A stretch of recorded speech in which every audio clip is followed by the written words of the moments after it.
Welcome back to Lakers News Fan Report, where we bring you the latest and most exciting sports news every single day.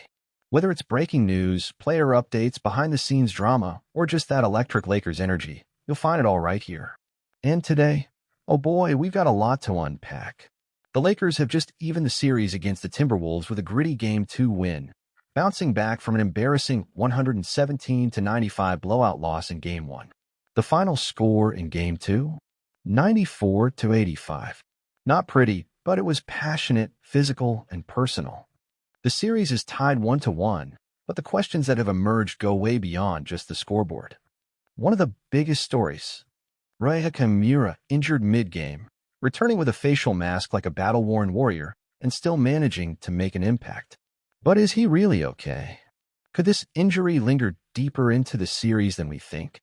And then there's J.J. Redick, the Lakers head coach, who unleashed a fiery NSFW sideline tirade that has gone viral across social media, a move some are calling leadership, while others are questioning his control of the locker room.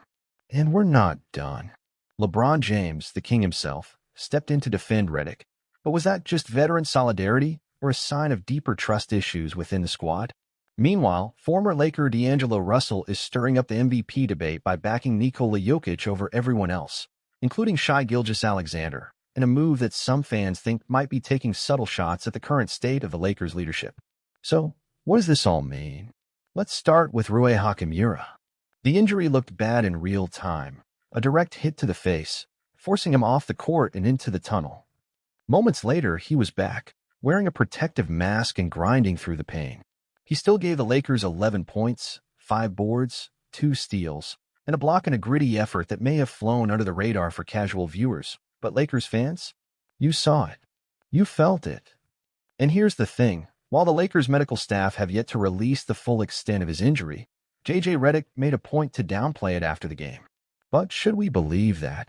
Could Redick be strategically keeping details quiet to avoid giving the Timberwolves a psychological edge? Let's not forget, facial injuries like this can mess with a player's rhythm. Peripheral vision, breathing, confidence driving to the rim.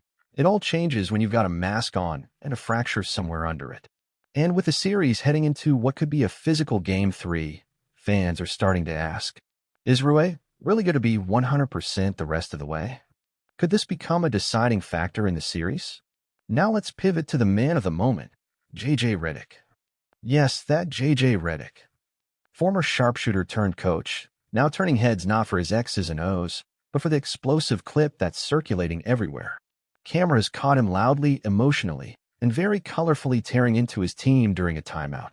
We're talking full volume and censored, wake-up call type energy. And you know what? Some fans absolutely loved it. They say this is exactly the kind of fire the Lakers have needed from the bench all season. A coach who cares, who feels the moment, who's not afraid to rattle some cages. But others, they're not so sure. Questions are swirling. Is Redick losing control? Was this desperation disguised as passion? Could this sideline explosion point to deeper frustration brewing within the team? When asked post-game, Redick brushed it off as motivational, even strategic. And surprisingly, it was LeBron James who came to his defense. The King told reporters, it's not about how he said it. It's about what he said, which sounds supportive, but read between the lines. Some fans believe LeBron's comment may actually hint at a deeper awareness that things are on edge. Could it be that Redick is walking a fine line here, trying to command respect in a locker room full of legends, young stars, and massive egos, while still figuring out his coaching identity? And speaking of egos, let's talk about the unexpected comments from D'Angelo Russell. He's no longer a Laker, but his name is still echoing through the fanbase, not because of his play, but because of what he said. Russell recently weighed in on the MVP debate, saying flat out that Nikola Jokic deserves the award, and that there shouldn't even be a conversation. Now, on the surface, sure, it's just an opinion. Jokic has been incredible this season. 29.6 points, 12.7 rebounds, 10.2 assists, a walking triple-double, and the engine behind the Nuggets' success.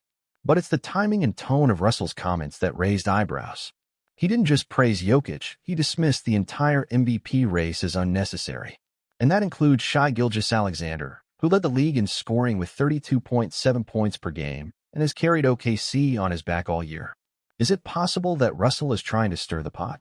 Or maybe trying to stay in the headlines as the playoffs roll on without him? Some insiders believe Russell's comments could also reflect a subtle jab at the Lakers' leadership, their voting narratives, or even at LeBron, whose name always hovers around MVP conversations whether he's officially in a race or not. And let's not forget the ripple effects of Russell's exit. Since his departure, the Lakers' guard rotation has shifted, chemistry has fluctuated, and voices around the league have wondered, did he move on too soon? Or was Russell always more trouble than talent? Meanwhile, the noise around this Lakers-Timberwolves series continues to build. There's drama beyond the scoreboard, like Anthony Edwards getting fined $50,000 for provocative comments against Lakers fans, or the resurfacing of old Lakers comments about Rudy Gobert that are now coming back to bite. Even Stephen A. Smith recently gave the Lakers credit for exposing Minnesota in Game 2, suggesting that LA may have found the Wolves' Achilles heel. So we're left with a mountain of questions. Can Hachimura stay healthy and be a difference maker in Game 3? Is J.J. Redick's fire going to ignite a deep playoff run or burn bridges within the team? Was D'Angelo Russell throwing shade or just being honest? And how will that play into off-season narratives? And above all, are the Lakers finally turning the corner, or is this just another brief flash before the flame dies out again? But what do you think about all of this? Do you believe in J.J. Redick's approach? Is LeBron right to defend him, or is there more bubbling under the surface than we realize? Is Rui's injury going to cost us this series, or will he become the masked hero the Lakers need right now? But here's where it gets complicated. AD is still not moving at full speed. He looked a step slower on closeouts, and you could see him wincing after hard landings. Are we seeing the effects of a long season catching up? Or is this just Davis managing his energy for the long haul? Either way, if the Lakers want to win this series and possibly make a deeper run, they're going to need AD at his dominant best. That means aggressive on both ends, taking control on offense, and being vocal as a leader. Because let's be honest, this team feeds off his energy just as much as it does LeBron's. Speaking of leadership, the vibe in the locker room seems tense. Multiple reports have suggested that certain veterans are clashing with younger players behind the scenes. Not outright feuding, but philosophical differences in how to prepare, how to stay locked in, and how to respond to adversity. And when a team is under pressure, those little differences can grow into something much bigger. Some insiders say Austin Reaves has stepped up as a calming presence, especially during film sessions and practice walkthroughs. He's not just playing well, he's communicating, he's focused, and he's earning serious respect from Redick and the coaching staff. Could Reaves be quietly evolving into the glue guy this team needs? And then there's the Dennis Schroeder effect, the what-if scenario that fans still can't stop talking about. Would his veteran savvy and defensive grit have made a difference against Minnesota's backcourt? Or would he have simply added more friction to an already crowded rotation? It's a fair question, especially with the Lakers struggling to contain Mike Conley and Anthony Edwards off the dribble. Let's shift back to LeBron for a moment. His Game 2 performance wasn't headline-grabbing in terms of points, but his game management was surgical. He controlled the tempo, made key defensive reads, and dictated when the Lakers pushed the pace versus when they slowed it down. That's the kind of control only a few players in league history can execute. But the wear and tear is real.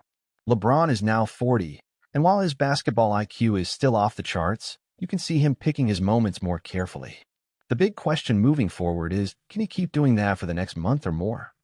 Can he string together enough high-effort games to lead this team deep into the playoffs? And what about the Timberwolves? Don't sleep on them. Despite the loss, they've shown flashes of dominance, especially with their length, their defense, and their ability to get hot from three. If Karl-Anthony Towns finds his rhythm, and if Edwards bounces back from a rough Game 2, this series could turn again in a heartbeat. Game 3 looms large. The momentum is balanced, and the narratives are colliding. Will the Lakers ride this emotional surge and steal a game on the road? Or will the Timberwolves regroup and protect home court? The answer could come down to something as simple as a role player getting hot, maybe Gabe Vincent, maybe Taurean Prince, maybe someone we're not even talking about yet. It's the playoffs after all. Anything can happen. And that unpredictability, that's what makes this so addicting. Every possession, every adjustment, every outburst on the bench, it's all part of the story we'll be talking about years from now. For Lakers fans, there's both hope and anxiety in equal measure. Because this team is talented enough to win it all, but volatile enough to implode just as quickly. And with Redick still writing his first postseason chapter as a head coach, the stakes couldn't be higher. But Vondo's conditioning is still in question. He looked winded at times during Game 2. And with such a fast-paced physical series, stamina is going to matter. Redick may be forced to make tough rotational decisions, ride with him when he's effective, but yank him quickly if the legs just aren't there. That kind of real-time coaching chess match will define the margins of this series. And then there's the question of three-point shooting. It's been inconsistent all season, and that trend is carried into the playoffs. In Game 1, the Lakers shot just 27% from deep. In Game 2, only slightly better. If they can't stretch the floor, Minnesota will keep packing the paint, clogging driving lanes, and forcing mid-range looks. Someone needs to get hot from beyond the arc, whether it's Reeves, Rui, or even Max Christie in limited minutes. Speaking of Christie, fans have been clamoring for him to get more burn. The young guard brings energy, defense, and a no-fear attitude that might be useful in a series where physicality is king. Redick has hinted that everyone needs to stay ready, but actions speak louder than words. If Christie isn't in the rotation soon, you have to wonder if Redick truly trusts him yet. Trust, that's the theme swirling around this team right now. Can Redick trust his vets to execute the game plan without freelancing? Can LeBron trust his coach to make the right late-game decisions? Can the younger players trust that their efforts won't go unnoticed, even if they're not filling up the stat sheet? And trust goes both ways. The fans are watching closely, too. The moment things start to go sideways, social media erupts with second-guessing, trade rumors, and coaching critiques. It's the price of being a Laker. Every mistake is magnified, every triumph celebrated like a championship. And right now, the margins between the two have never been thinner. One small misstep, and the narrative shifts. On the flip side, this also means that momentum, real, undeniable playoff momentum, is just a few good quarters away. If the Lakers can win Game 3 convincingly, the tone of the entire series changes. Suddenly, Redick is a genius. Rui is a warrior. LeBron is ageless. That's how quickly things can turn in a series like this. But to do that, LA needs to stay locked in from the opening tip. No slow starts, no early turnovers, no allowing Minnesota to find a rhythm at home. Game 1 was a disaster in this regard. The Timberwolves were up double digits before most Lakers even broke a sweat. That can't happen again. Not if they want to come back to LA with a real shot at closing this thing out. And let's not forget about the officiating, a constant wild card in the postseason. Game 2 saw both teams frustrated with foul calls, and several questionable no-calls went viral online. Will this continue to be a factor? Will physical play be allowed to flourish, or will the refs clamp down in Game 3 and change the dynamic entirely? LeBron knows how to work the referees as well as anyone in NBA history, and you can bet he'll be using every ounce of that experience to influence the game. Whether it's drawing early fouls on Towns or baiting Ant into frustration, the mental side of the game will be on full display. And while we're on the subject of mental toughness, let's not forget this is Redick's first postseason as a head coach. He's doing this on the fly, against a well-coached Wolves team, with national media breathing down his neck. Every timeout, every substitution, every challenge, it's all under the microscope. And you know what? So far, he's holding his own. He may not have a polished coaching resume yet, but his instincts are sharp, his fire is real, and he's not backing down from the pressure. That alone earns him some credit, at least for now. But playoffs don't reward effort. They reward execution. Game 3 will be the real test of whether Redick is just fiery or truly prepared. Because here's the truth, Minnesota is going to start throwing everything at him. Double teams, elbows, post-ups from Towns and Gobert, off-ball screens to wear him down. Davis will be targeted not just physically, but mentally. The Wolves know if they can frustrate AD, they can collapse the Lakers' defense from the inside out. And the Lakers need his offense too. He can't just be a defensive anchor. He has to be aggressive on the other end. Too often this season, we've seen stretches where Davis disappears from the offensive flow. That can't happen in the playoffs. Not now. Not with the series this tight. Another X factor. Austin Reeves. He hasn't quite hit his stride yet in this series, but everyone knows what he's capable of. His mix of craftiness, shot-making, and fearlessness has become a core part of the Lakers' identity. But the Wolves are defending him well, denying space, switching hard, and forcing him into tough spots. The Lakers need to find ways to free him up early to get his rhythm going. Personally, I'm fired up. I love seeing this team fight flaws and all.